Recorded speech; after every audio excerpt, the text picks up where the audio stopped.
Okay, we should be streaming live right now. This is Don't Let It Go on Wednesday, the 13th of May. I'm Amy Peikoff, and I am joined today by Professor Ilya Somin. Is that right, Somin? Long? Oh, okay. That's right. Yes. We have never met in person before. We happen to be connected on Facebook, and this is just one of those random association stories in a way, because you, I assume, are promoting this book that we're going to discuss today.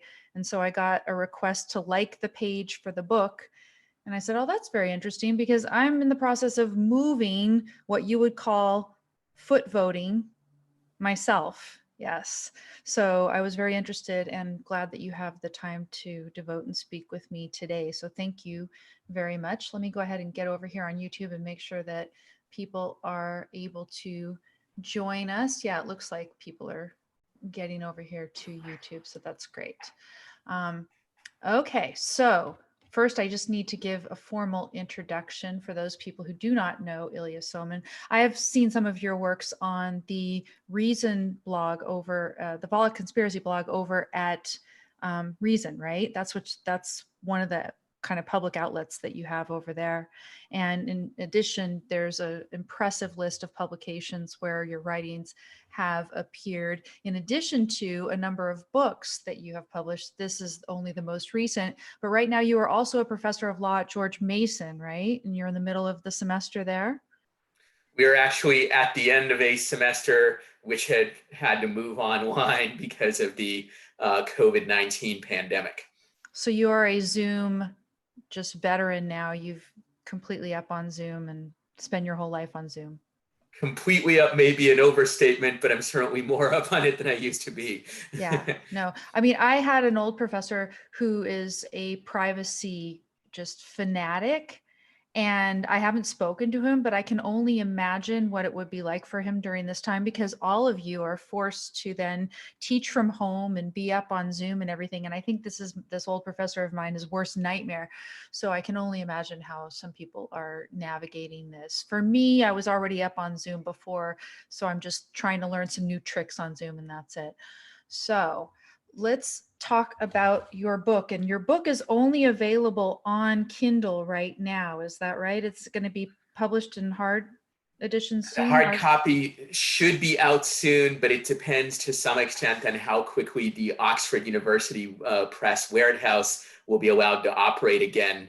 Currently, I think its release is delayed because of shutdowns caused by the COVID epidemic, but we do hope the hard copy will be available soon, probably next few weeks. And in the meantime, it's available on Kindle and an ebook version elsewhere. And on Kindle, it's available for only $9.99. And that's the deal that I got. So I'll show people the cover, but it's on my iPad, the Kindle version of my iPad. So there it is. Free to Move: Foot Voting, Migration, and Political Freedom.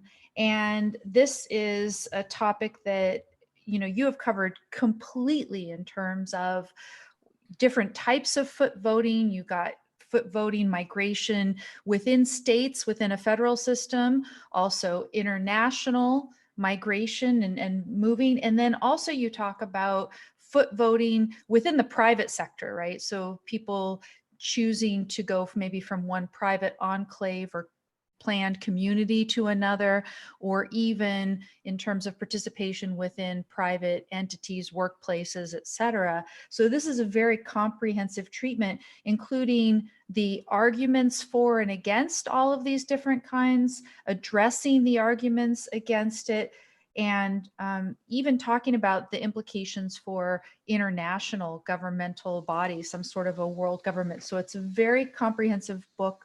I highly recommend it to anybody who's interested in this topic, but you make a very bold claim. You say in this book that there are few, if any, other ways to expand human freedom so greatly as to expand opportunities for foot voting. So first of all, just foot voting is not a term. I've always heard vote with your feet, but I haven't heard it put in the terms of foot voting. Explain what it is and what the different types are for the audience. Traditionally, we think of our main ability to choose what government policies we live under as ballot box voting, voting at the ballot box. And that's very useful in a number of ways. But it has this problem that you have only a very low likelihood of influencing the outcome of an election. In a presidential election, maybe it's about 1 in 60 million. Even in a local election, it's usually many thousands to 1. On the other hand, however, you can also choose what government policies you want to live under by voting with your feet in the 3 different ways that you just helpfully outlined. One might be through international migration. The United States was largely peopled by those who did not like the governments they previously lived under, so they came here.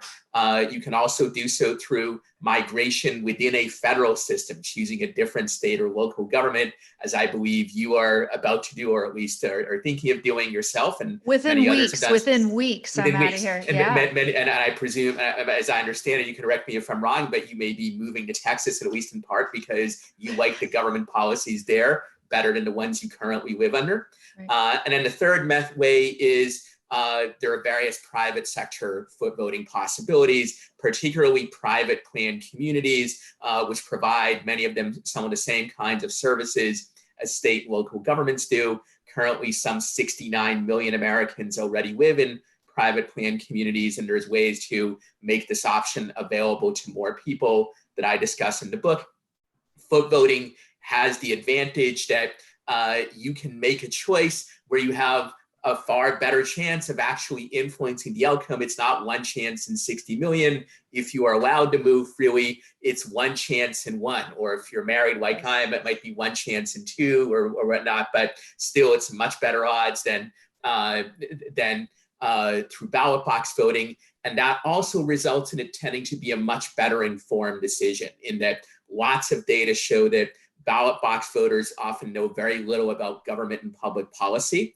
They often don't even know very basic things like what are the 3 branches of government.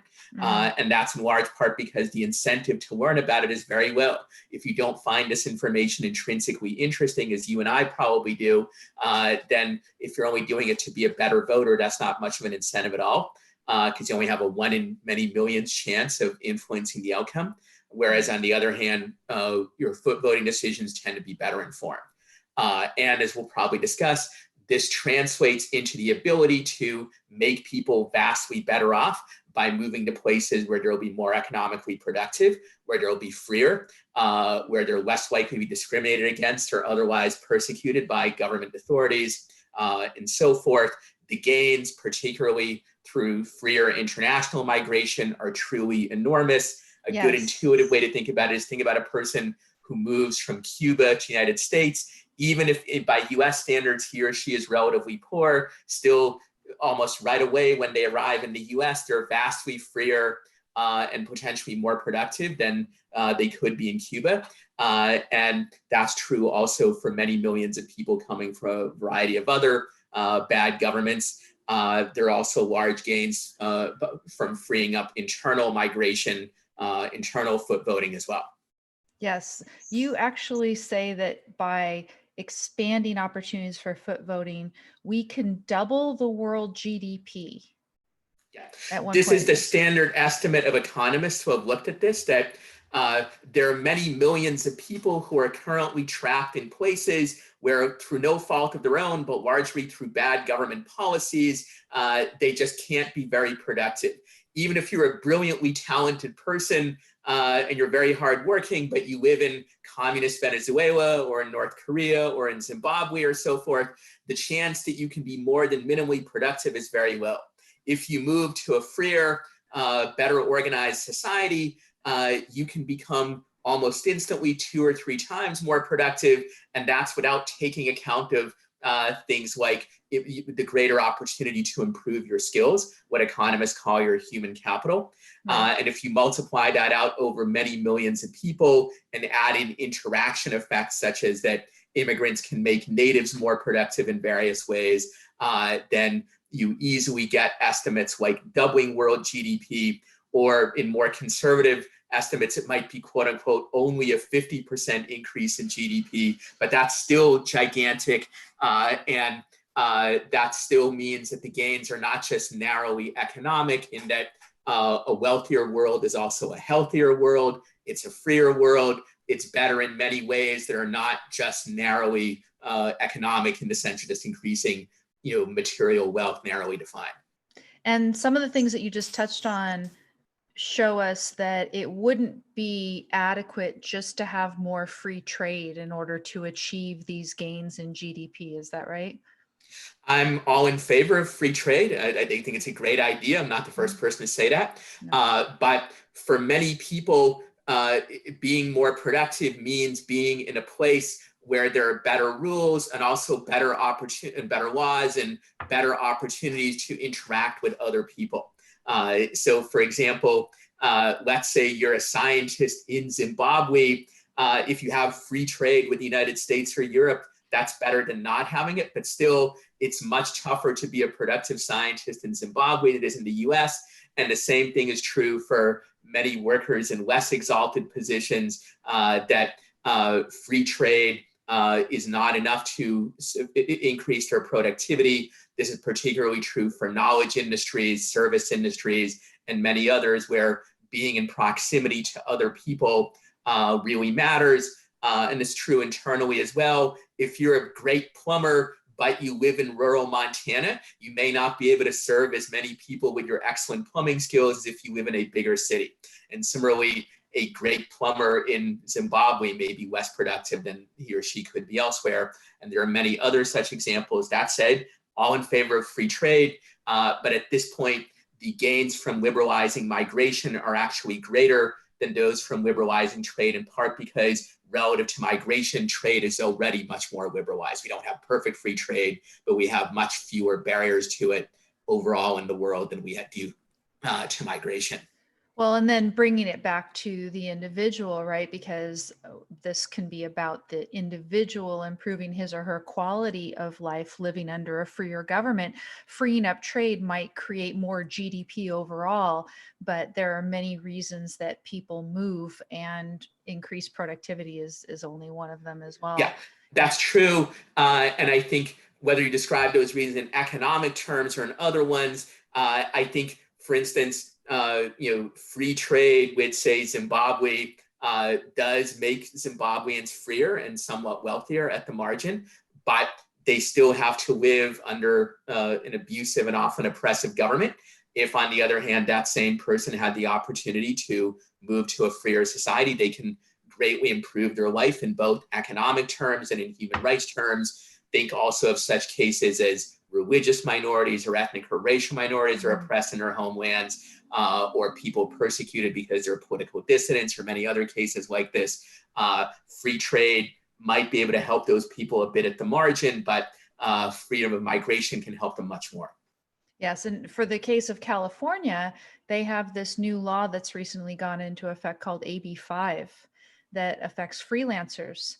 And freelancers who aren't in various exempted, categories with powerful lobbies, they are forced to become employees of whatever company it was they were working for as freelancers. And this often excludes them. So I happen to know people who had been doing freelance work for large companies, and the company said, "Oh, sorry, you're in California. We can't hire you anymore to do this," even though it was something that somebody could do from home during this coronavirus era. For example, some types of freelance work you can do on your computer at home, they have been excluded entirely just from being in California. And so that's the sort of thing that will get you wanting to leave right away, and that will increase your personal productivity if you want to stay in your field of choice. Yeah, I think that's a good example in that it's great that there's free trade between California and Texas. I think that's a good thing, but that in and of itself will not save the person in California who is put out of work by AB5 or other counterproductive legislation.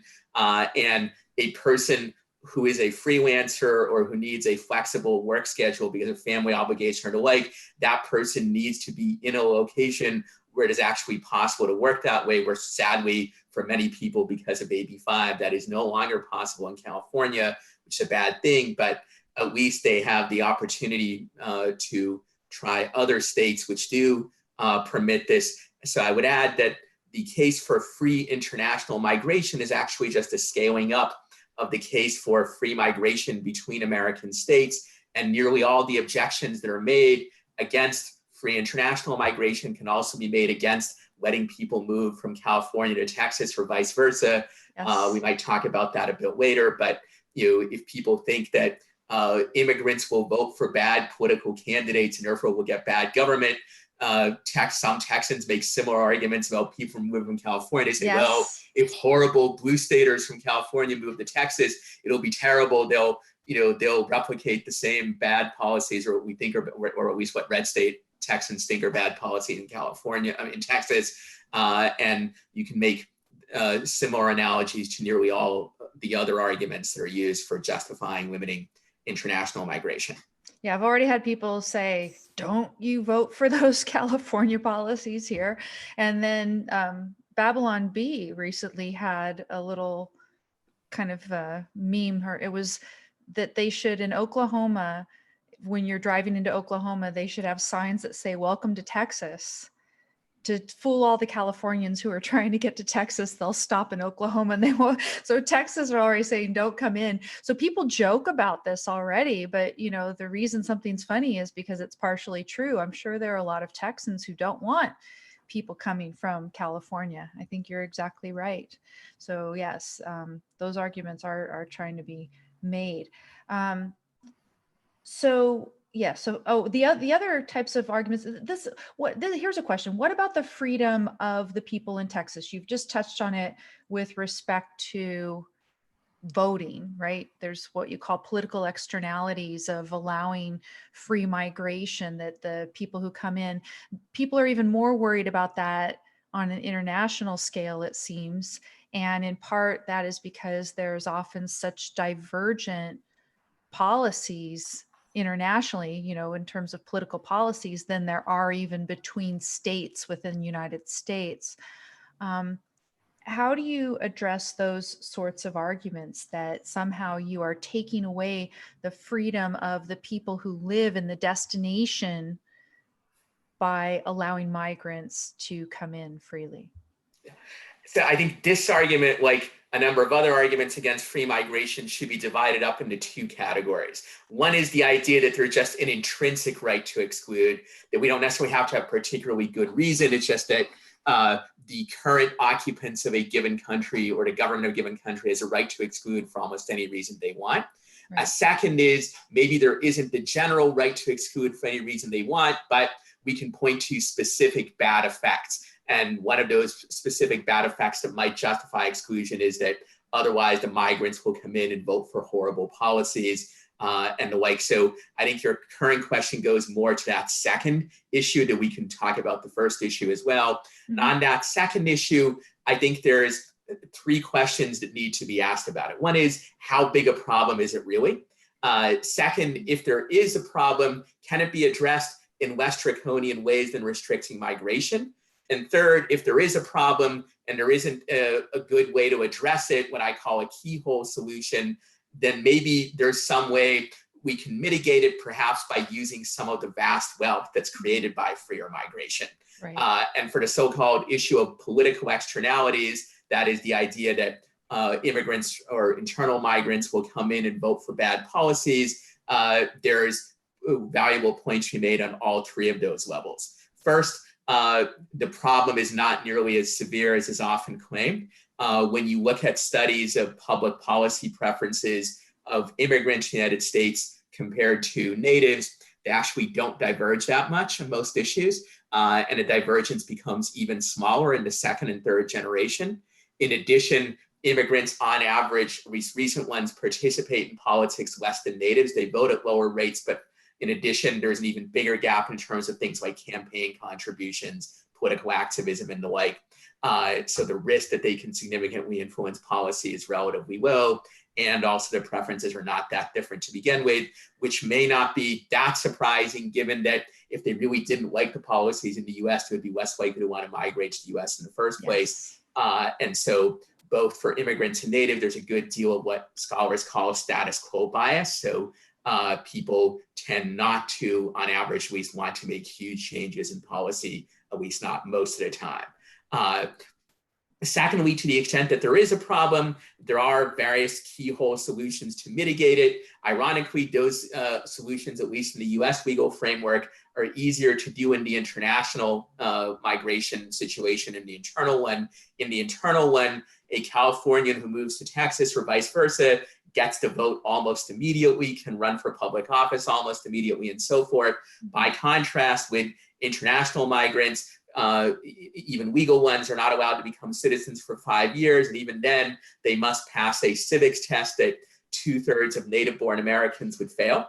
And if you wanted to, you could make the 5-year period longer. You could make the civics test harder, and so forth. So you could give people the right to live and work and interact with Americans, but it would be longer before they become citizens. And this is sort of an obvious keyhole solution, one that we and lots of other countries already use. But if you're actually worried about this, then that's a more humane way to address the problem than just excluding people. And then finally, to the extent that some harmful government policies do result because immigrants vote for them and tip the scales, the enormous new wealth created by migration can mitigate or can be used to mitigate the effects of some of those policies. So on all three levels, once you ask these three questions, it turns out the problem, to the extent that it exists, is very manageable. And I think the same three questions should be asked about every other claim which says we should restrict migration, not because we have an intrinsic absolute right to do so, but because there's some kind of bad effect. Ask first, is the effect real? Second, if it is real, is there a keyhole solution by which we can address it without restricting freedom of migration? And third, to the extent that there's still a problem left over after we've tried our keyhole solutions, why not use some of the vast wealth created by migration to mitigate it? In the book, I describe various ways that wealth can be tapped to address particular types of issues. In terms of the political externalities, it occurs to me that the most powerful way to avoid those, again, we're usually talking about concerns from people who live in a place that's freer. So for example, Texas, they don't want to become a blue state, a lot of the red state people or whatever. And of course they perceive being a red state as meaning freedom across the board. But of course I would disagree on some issues, right? You might as well. But that's how they see it. In general, you would see people making migrations for political purposes, going from a less free state to a more free state. So you would think that those people who are moving for the reason of seeking more freedom are certainly not going to make decisions at the ballot box that would result in them having less freedom once they've moved. So there's at least that. But if there is a danger of this, that some people would come here from other countries and they would vote for policies that seemed more familiar to them from their home countries and not realizing that it's going to lead to problems down the road, et cetera, whatever it is. The problem there seems to be that we are giving too much power to democracy, that we don't have strong enough constitutional limitations on what people can vote for. But, can people really vote to be compensated out of the tremendous wealth or GDP increases if the system is allowing for these externalities to be voted in anyway? That's, to me, kind of a problem with this, that could you actually apply the GDP, as you say, the increases in GDP, without the ability to affect the ballot box in favorable ways to do that? So we already have a lot of special policies that apply to immigrants only, including sometimes tax policies, benefit policies, and the like. So the idea of tapping wealth of migrants or excluding migrants from particular programs and the like is not a radical one. It's one we already use to some extent. It's one other countries use. So it is feasible within existing real world political systems.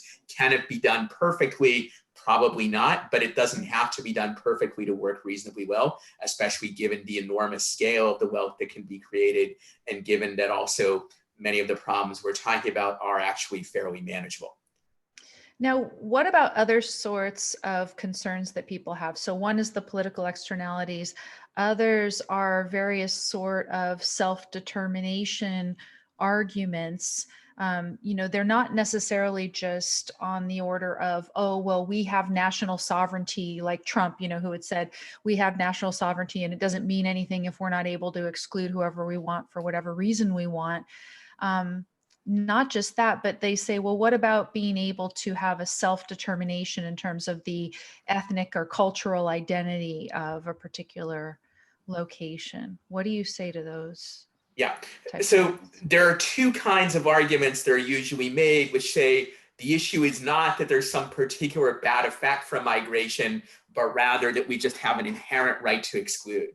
One is a sort of more collectivist type of argument or group rights argument, which says a given territory or country belongs to a particular racial or ethnic or cultural group, France for the French, Germany for the Germans, Japan for the Japanese, and so forth. So the ethnic French, for example, would have a right to exclude other groups from France, even if they didn't have a particularly good reason for doing it. My response to this kind of argument is twofold.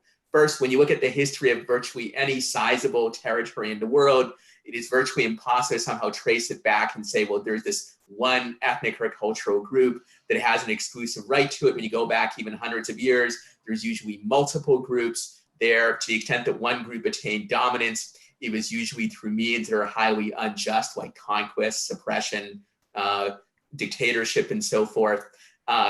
And by the way, if you trace this sort of argument for the United States, then it would seem like the people who have a right to exclude are not you and me. Perhaps I'm making wrong assumptions about your ancestry, but it would be perhaps the descendants of the Native Americans who were here before Columbus came, right? Maybe they would have the right to throw out everybody else if they didn't like them. So one problem is you can't really substantiate these group ownership claims. The other deeper problem is that this idea that a particular racial or ethnic group has an exclusive right to a territory is large-scale discrimination on the basis of race or ethnicity, based on either where you were born or who your parents are. In most other contexts, we have at least a strong presumption against this. One reason why we generally don't want governments discriminating on the basis of race or ethnicity is because those are morally arbitrary characteristics.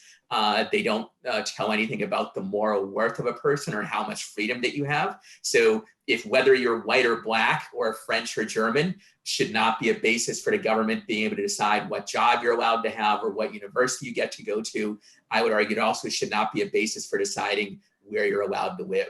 That we shouldn't have this giant exception to our general presumption against racial and ethnic discrimination or discrimination on the basis of ancestry.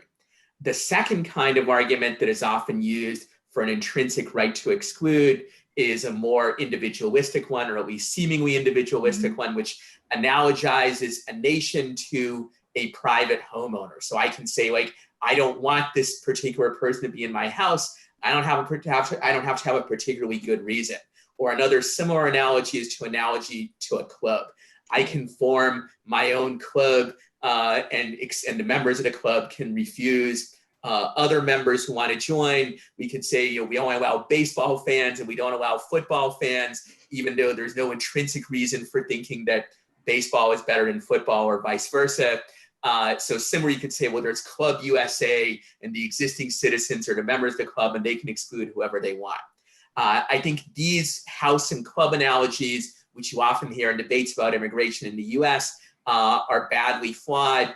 I go through the reasons in the book, but the biggest one is if you take this seriously, it has dire implications, not just for immigrants, but also for natives. That a homeowner, for example, has the right to say only my preferred religion will be practiced, only Judaism or only Islam, or only political views that I like can be expressed in the house, pro-democratic views or pro-Republican ones or whatnot. So if a national government has rights that are analogous to those of a private club or those of a private homeowner, they could be severely repressive and authoritarian towards natives, no less than towards immigrants. And moreover, this kind of analogy ignores the fact that governments, at least as they currently exist, are not voluntary clubs. Like one reason why a club can be exclusive in this way is because private clubs are voluntary and nobody is required to join.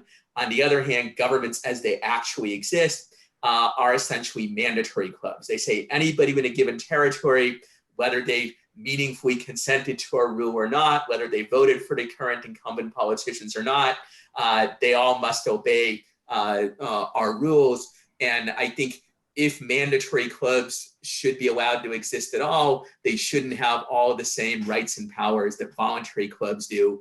Now, admittedly, you and I are both libertarians or one stripe or another, so we can talk with other libertarians about the possibility of truly voluntary states, but whether those are feasible or not, currently no such purely voluntary governments do exist. They're unlikely to exist in the near future. So when we talk about a right of government to exclude people, we're talking about a right of these mandatory clubs, most of which have seized control of territory through conquest and the like, and they should not have the same rights as voluntary clubs or the same rights as voluntary governments that libertarians can imagine could potentially exist, but don't actually exist right now and probably are not likely to exist for the foreseeable future.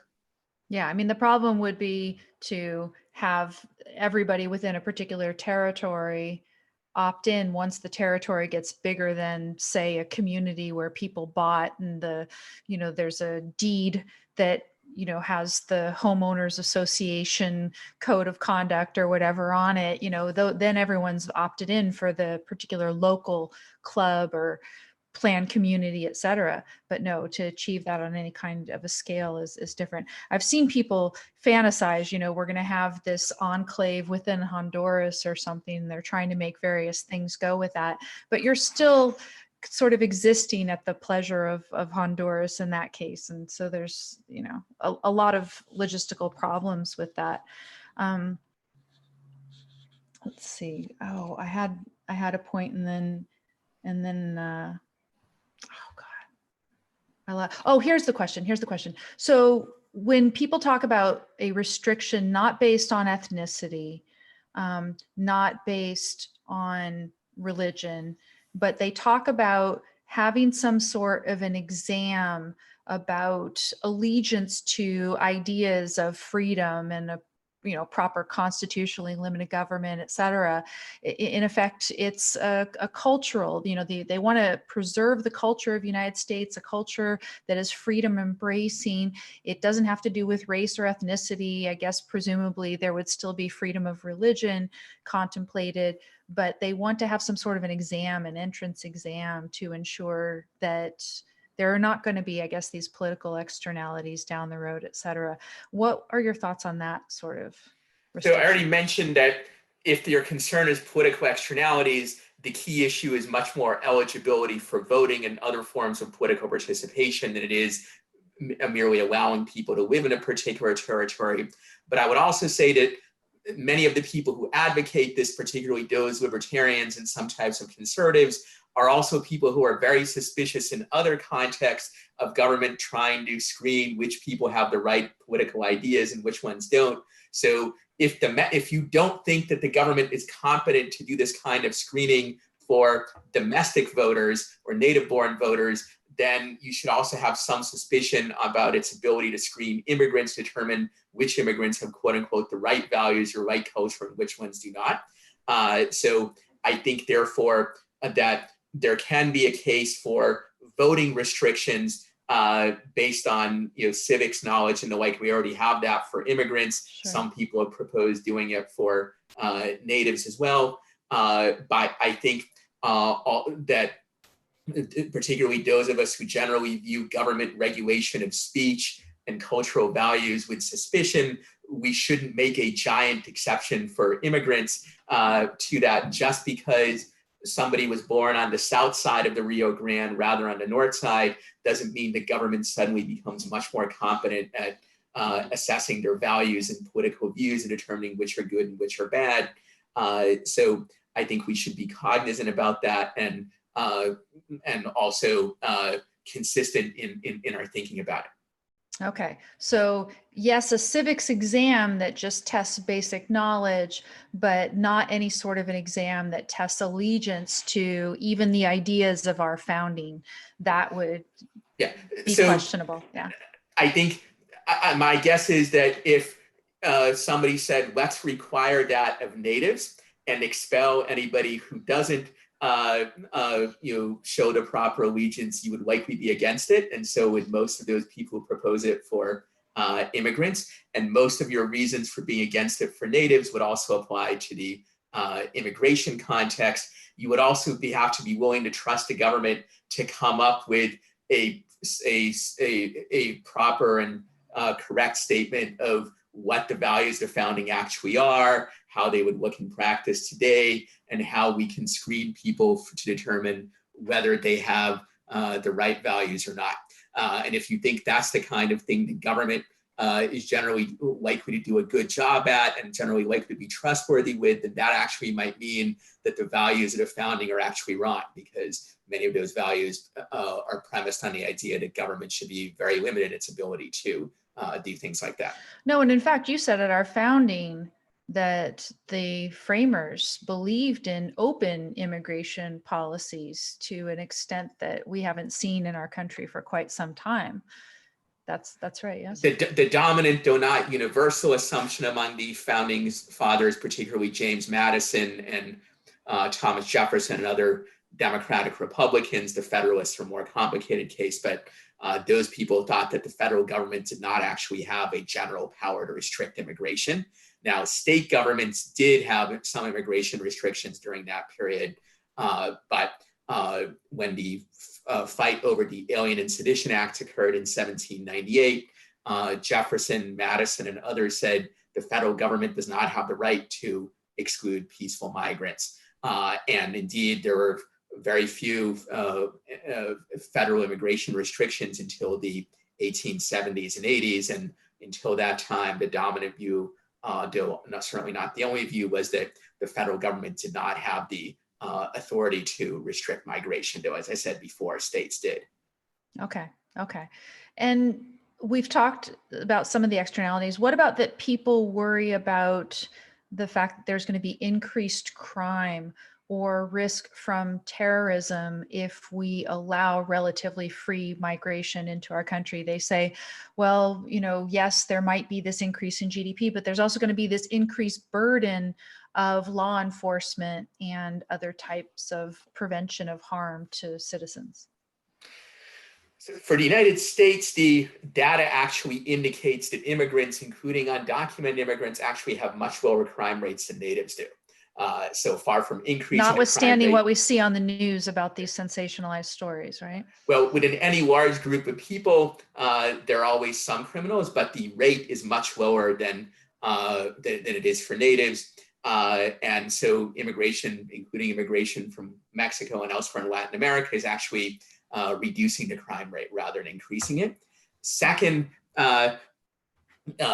to the extent that might not be true, or in countries where it's not true, there are obvious alternative solutions. The most obvious one that I mentioned in the book is a keyhole solution where instead of spending money on excluding immigrants, which is many millions of dollars per year, we can spend some of that money on ordinary law enforcement. We know from various studies that having more police on the streets, although it's not a completely unalloyed good, but it does reduce crime among both immigrants and natives. So instead of spending money on ICE and detention centers and border walls and all the rest of it, we could spend some of that money on ordinary police, and that can reduce crime. And similarly, we could tap some of the vast wealth created by migration to have more police as well. And we could double the number of police if we wanted to and still have huge amounts of wealth left over from extra migration. On the terrorism risk, this is already an extremely low risk for the average American. The chance that you would be killed by an immigrant terrorist of any kind is on the same order or even lower than the chance you'd be struck by lightning and killed in a given year. Even if immigration increases that risk 2 or 3-fold, it's still an extremely low risk. But there too, there are keyhole solutions. Instead of focusing on huge resources or on excluding peaceful migrants, we can focus more resources on targeting terrorists specifically. And that might actually be easier to do if general migration is freer and therefore there isn't a vast black market which can then, in smuggling and the like, which can then be easily taken advantage of by terrorists and criminals. And we can further, tap some of the wealth created by migration to counter terrorism as well. I'm not saying that counterterrorism is necessarily the best use of those funds, but if you're particularly worried about that, then that's a much better approach than restricting migration. As a practical matter, any terrorist group that is particularly well organized and actually dangerous can probably find some way to sneak its operatives in, even if we do have severe restrictions on migration. So restricting many millions of people from migrating just to prevent a few terrorists seems like a very foolish way of going about it. There ought to be more targeted ways to deal with it. This is a problem, like many, that requires a scalpel rather than a meat cleaver. Well, and some kind of background checks for criminal background, and also any sort of background check you could do to try to figure out if there is an association that actually means something with a terrorist organization. You did mention people who were caught in a slave labor situation and who wanted to migrate here, and then they were excluded because supposedly they had contributed to enemy organizations, even if they were doing it as slaves, right? So you could try to sort this out. You think that's worthwhile? So to my mind, I would enforce laws against terrorism against immigrants in the same way we do with natives. If we discover that a native is a member of a terrorist group or is helping a terrorist group, we can prosecute that person, and the same with an immigrant. However, the immigration exclusion, the way it currently works, as you mentioned in the case that you described, according to the Justice Department's courts on this, it counts as material support for terrorism if you were held by terrorists as a slave laborer and worked as a slave for them. And that's frankly just ridiculous. That's actually treating a victim of the terrorists as a terrorist themselves. In this case, the person, I think, had been victimized by Salvadoran guerrillas who were a terrorist group, but you could apply the exact same analysis to somebody who was a slave laborer, say for ISIS, or even a sex slave potentially, as sadly, tragically, ISIS kept thousands of women as sex slaves. So you could say, well, that person is providing material support for terrorism because the terrorists benefit from her forced labor, and therefore she should be excluded because she's a terrorist, which is absurd. And this is just one of many absurdities in our current immigration restrictions. Of this one is a particularly ridiculous and blatant one. Going back to what you had said about, do we trust the government to put forth a good exam that would test for having the proper ideas to be an American citizen, something like that? Obviously we don't. And one thing that we can look at in our recent news stories is the bumbling that our government has done with respect to even testing for coronavirus properly, and how that's really caught so many people flat-footed and even coming to grip with the risk that we're facing right now.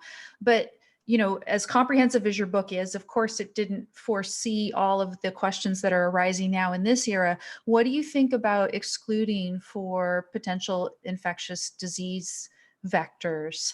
Would you exclude Ebola, or people from countries where there's active Ebola? What do coronavirus? Is there a place where you would draw a line? What have you been thinking about that? So I have a blog post I wrote about a month ago or a month and a half ago about these issues. Contagious disease is only briefly mentioned in the book, but I think the same three-part framework that I outlined for other potential negative consequences of migration also applies here. One is it a really serious problem? In the case of the COVID pandemic, it is. I don't deny that. Second, are there keyhole measures that can be applied? And here, absolutely there are. And indeed, you can even see other countries doing them. For instance, South Korea, which is one of the countries that has dealt best with the pandemic. They don't say nobody can come into South Korea, immigrate. What they say is you have to go through a 14-day quarantine.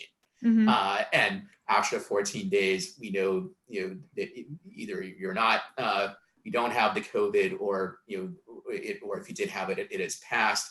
And the 14-day quarantine is a real showstopper for a tourist or for many people making short business trips. For an immigrant who wants to come for their whole life, I think something like the 14-day quarantine, or even a bit longer quarantine, is something they can readily accept. It's a small price to pay for greater freedom and opportunity.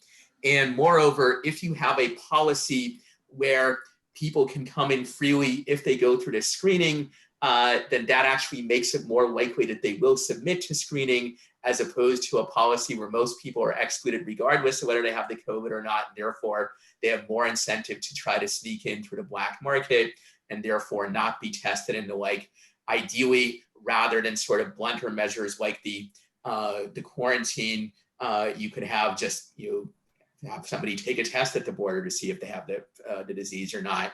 As you mentioned before, our government has done a terrible job on the testing front, so we're not at the point where we can do that, but we are at the point we could do the 14-day quarantine, which could be coupled with a policy of freer migration, thereby incentivizing people to actually show up and be willing to be quarantined. And I would add that here, as elsewhere, there should be symmetry between immigrants and natives, that if somebody is a native where we have evidence that they have that they're coming from a region that's particularly dangerous, or that they have the COVID right now, then that might justify imposing the quarantine. And indeed, countries like Korea do in fact do that for Koreans returning from abroad.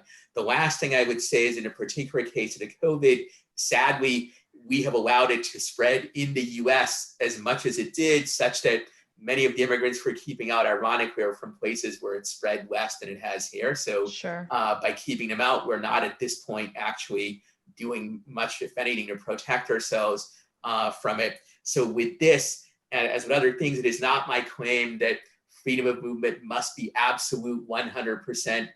And I would say the same thing for other kinds of rights as well. Here, maybe there might be a difference between me and somebody who's more objectivist like here, right. But I would even say that even something like freedom of speech, if the only way to prevent communists or Nazis from taking over is to restrict freedom of speech, and we have strong evidence that that's the only way to go, say, okay, fine, do it. But I would want to know first, is there a real risk of their taking over? Is this really the only way to prevent it, and so on? And I would ask the same sorts of questions when it comes to migration restrictions. Is there a real risk? Is this the only way of dealing with it? Are there more humane alternatives? And I think with the spread of contagious disease, like with some of the other problems we've talked about, those other alternatives do exist, and some other countries have been using them successfully. And we should try to move to a point in this country where we can be at that position, as opposed to what the president has actually done, which is to exclude almost all migrants, regardless of the level of risk that they've posed. Yeah, it seems that he's used this as a reason to say, look, I'm right to exclude all of these people, and I'm right to propose restrictions on trade and stuff. Let me ask you one more question before we go into measures that governments should institute in order to increase the opportunities for foot voting and migration. And that's this: notwithstanding all of the answers that you were able to give to the potential downsides for the destination territory, state, nation, whatever, what about the home state or the home nation of these migrants? There are a number of people who say, well, don't they have a duty to stay there? They would say, oh, Amy, I'm a native Californian even, but by the way, I am a great, great, great granddaughter of a guy named Henry, who he said that he was the grandson or great grandson of Patrick Henry, but he wasn't. So either he lied or he was lied to. But anyway, he moved from Tennessee to Texas and died in Texas. So I actually do have roots in Texas. So all you Texas people trying to leave me out, forget it. But they say to me, you were born in California. Don't you have some sort of duty to stay there and fight Newsom? Why are you just hightailing it out of here? Do people have any kind of a duty like this to not be part of the brain drain and just leave? Yeah, so I think there's both a moral and a practical response to this sort of argument. I developed both in the book at greater length. The moral one is that the state of California or the people of California do not own you. Similarly, the United States was populated mostly by immigrants who came from elsewhere. Even Donald Trump's grandfather came from Germany, but the German Empire did not own him or his labor, and they could not legitimately say, like, you belong to us and you must stay to work and improve the Kaiser, as opposed to moving to the US. And I think the same applies to other people. They are not owned by a particular government or by the people of a particular territory, and therefore they can move about freely. There might be rare exceptions where somebody themselves bore great responsibility for a currently unjust government, like if they were the dictator or something, then maybe the dictator has a duty to try to stay and clean up the mess that he created, but Yes. most people don't have such a duty. I would add also that much of the time, free migration actually benefits the places from where the people leave. It does so in several major ways. One big one is through remittances. If there are migrants who move to a wealthier area, they often send money back to relatives back home. In a country like El Salvador, remittances are something like 25 or 30% of the GDP. Second, to the extent that a community or a nation has a diaspora that lives in freer societies, there's interchange of ideas. And some social science evidence, not completely conclusive, but some suggest that it can actually stimulate liberalization and democratization in the home countries of those people. And there's some evidence that that has happened in Central America and elsewhere. So there are, as a practical matter, often there actually is real benefit to the people of the sending country. But even if there is not, I would say that the place where you're born does not own your labor and cannot compel you to stay. Right. And sadly, the way that United States has been going and the fact that there are other countries that sometimes come up higher, much higher on various freedom indices, the horrible thought has come to my mind sometimes that no, even though United States has probably been the freest country in history, it may not always be that way. And so you don't have allegiance or duty even to a once great country, if it's going to improve your life to get out. So we agree on the duty. And the remittance thing was interesting. The one thing you had said, as I recall, was if they get the remittance in the home country, some of the family members, that they might be less motivated to try to better their situation there through ballot voting or any other mechanism. It might make them rest on their laurels a little bit, but that you kind of question the effect of that, if I'm right. There's not really much evidence for that. Yeah. In that remittances certainly make the people better off, but rarely is it the case that they make them so wealthy or so happy to say, well, now there's no reason to improve the government. Yeah. So if they were going to previously engage in activism or voting, then they can do it as well. I would add also, of course, that on average, both political activism and voting tend to be correlated with wealth. So a person who has more resources at the margin will do a little bit more of it. So while in theory you can imagine, I'm doing so well on remittances, I don't really care about the bad quality of government anymore. This doesn't seem to be a significant effect. Okay. Well, I want to move on to, someone just said in the chat over here at YouTube, I'm from Texas. I welcome you. So yay, thank you. I actually had lived in Texas a couple times too. So it's not just. I lived in Texas for a year myself. Oh, where were you? Houston. In Houston. Okay. So I lived in Houston as a child and it is the worst from my memory. But of course I spent an awful lot of time outside as a child in Houston and I got mosquitoes and horrible humidity and all those sorts of things. As adults, we spend a little bit more time inside in the air conditioning. So maybe not quite as unpleasant if you were there as an adult, but in any event, no, I'm going to probably go to Austin area, which is slightly less bad in terms of the humidity and such. We'll see how it goes. So at least some people are not going to be upset that I'm arriving from California. So let's talk about how governments can be structured to encourage, or not even really encourage, but at least allow opportunities for foot voting and migration. I was struck by some of the connections that you made in the book that I hadn't thought of before. So for example, to the extent that the national government directly subsidizes local governments, then there's going to be less incentive for those local governments to make things more attractive for people in order to encourage foot voting, right? So the way that things are structured within a federal system can drastically affect the opportunities for foot voting and the benefits to be gained thereof. Is that right? Yes, I go through a number of those kind of effects in the book, particularly in chapter 2 and in chapter 7.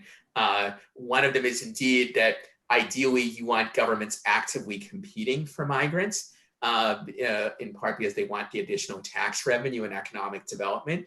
And that is more likely to happen if these governments have to raise all or most of their revenue themselves from their own taxpayers than if they depend primarily on the central government. Doesn't mean that the central government should never give any money to local or regional governments, but the more they do so, the less the incentive to compete. Now, I want to stress, as I emphasize in the book as well, that even if governments aren't actively competing for migrants, it's still good for migrants to have a choice, that a government might be attractive to a migrant, even if the government isn't specifically trying to be so.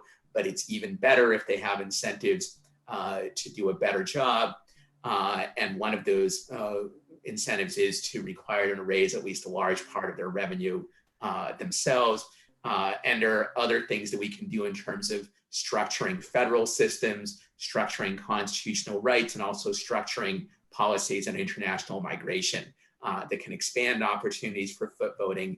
But often, both internally and externally, the biggest thing that government can do to facilitate foot voting is to just get out of the way of it, or at least not be as much in the way as it currently is. Internationally, that would mean lowering immigration restrictions. Domestically, it means things like reducing the severely restrictive zoning laws that particularly exist where you are currently in California, but also a number of other places, which make it difficult or impossible to build new housing and respond to demand, and therefore exclude a lot of people who otherwise might be able to move to California. There are also restrictive licensing laws. Some 30% of American workers have to be licensed to their jobs, and often they're on a state-by-state basis, so it's impossible to move from one state to another to do that kind of a job. And there are some other more subtle constraints as well. But there are also some affirmative policies that could be done to facilitate foot voting while mitigating possible downsides as well. Yes. And internationally, what is then the incentive? I mean, really what we would need to do is educate people as to the potential gain to the destination countries so that countries want to compete actually for foot voters and migrants. You know, for example, in the last year, you maybe have also been as impressed with the spectacle as I have of the people in Hong Kong fighting against their regime. I would say in the United States, we should compete for them to come and migrate here. We would want those sorts of people in our country. And yet people don't seem to be thinking along those lines. How plausible is it that we're going to have this sort of open policy, or at least a trend towards the open policy, maybe particularly in the COVID era? There are two or three good questions sort of built into that statement. Let me try to unpack them. First, what is the best political strategy for promoting more open migration? I do think it's useful to talk about possible benefits to receiving countries, but I also think it's important to make a moral case for migration, that our current system of migration restriction, as we discussed earlier in this interview, is to a large extent based on where you were born or who your parents are. If you were born in the wrong place or to the wrong parents or both, then in most cases you cannot migrate to the US or to other relatively free societies, even if no matter how great a person you are, how wonderful you might be and so forth. And we reject that sort of system in other contexts. We reject the system of feudalism, right? Where if you were a noble, you were allowed to move around freely, but most people were serfs and they weren't allowed to leave the village or the estate that they lived under unless the Lord said, yes, you Ilya Somin can leave if you want to. And we reject that sort of society domestically, but we accept it internationally. And I think history shows that often making the moral case for ending unjust distinctions and unjust coercion is at least as important in achieving change as making a practical case. When slavery was abolished, it was not primarily because people were persuaded by the arguments of classical economists that free labor was more efficient than slave labor, and therefore decided that those arguments were correct. But that's not what persuaded most people. Similarly, when Jim Crow segregation was abolished, not many people came to support it because of the report of the Council of Economic Advisors, who said, well, if we abolish Jim Crow, the South will be more economically productive because blacks will produce more and that will benefit whites too. No, what persuaded most people was the point that fundamentally blacks and whites are entitled to the same human rights, and that therefore it is unjust to say what race you're born into should determine where you're allowed to live, how much freedom you should have, where you're allowed to work, and so forth. If race should not be allowed to determine that, then where you're born, on which side of a line in a map, also should not be allowed to determine it. So I think strategically we want to make both the moral case and the case about costs and benefits. But I think the moral case deserves a higher rank in this campaign than often people assign to it. Right. A second issue is, how can we move towards it in a near future there? I don't have a tremendously brilliant idea. Sadly, we're in the midst of a horrible economic crisis. Historically, such crises tend to strengthen the forces of nationalism and restrictionism because there's more of a sense that there's a zero-sum game between us and them, or immigrants and natives, than there normally is.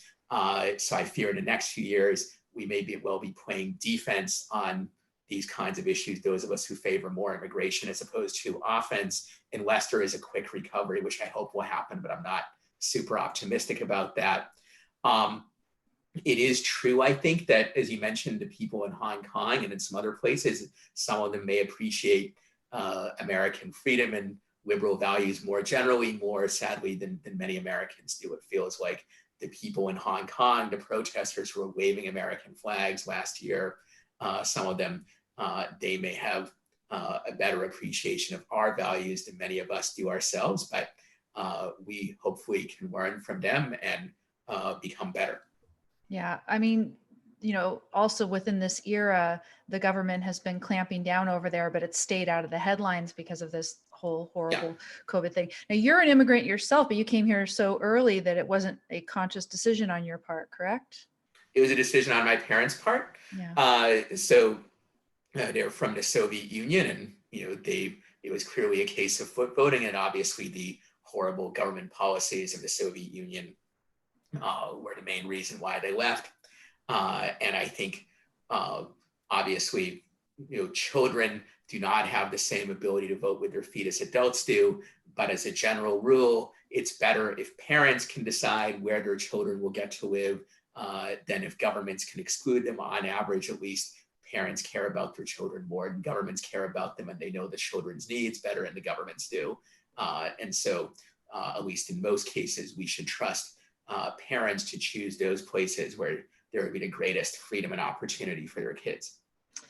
Way back when I fought for Ilya Gonzalez to be able to stay here because of his mother's foot voting, which unfortunately resulted in her death, although he made it to Florida. And I wish that had turned out differently, but it turned out our courts decided not to be sympathetic to his plight. We are at the end of the time that I have booked with you, so I want to be conscious of your time, but I do want to thank you and for clarifying so many issues. And again, your book is just so jam-packed full of addressing the costs and benefits of migration for everybody involved. And to the extent that there are supposedly costs, you go through that 3-step analysis that you talked about. Is there really a problem, and can we have a keyhole solution, and can't we use the vast wealth that's going to be created by allowing this migration to address any of the issues? Anybody who is actually honestly interested in figuring out what is right about immigration, I suggest that they get Ilya's book. Again, it's called Free to Move: Foot Voting, Migration, and Political Freedom. You can get it now on Amazon, Kindle for only $9.99. And then the hardcover, do you know what that's going to be? The hardcover is currently priced at $29.95, but Not bad. hopefully Amazon and other sellers might offer some discounts. Okay, well, I wish you the best of success with it. I wish you and your family the best through this whole weird crisis and period. I hope that you're doing all sorts of things to make the best of it, as so many of us are trying to do. And, again, I thank you so much for your time. Thank you for having me. Great questions. Okay, you take care.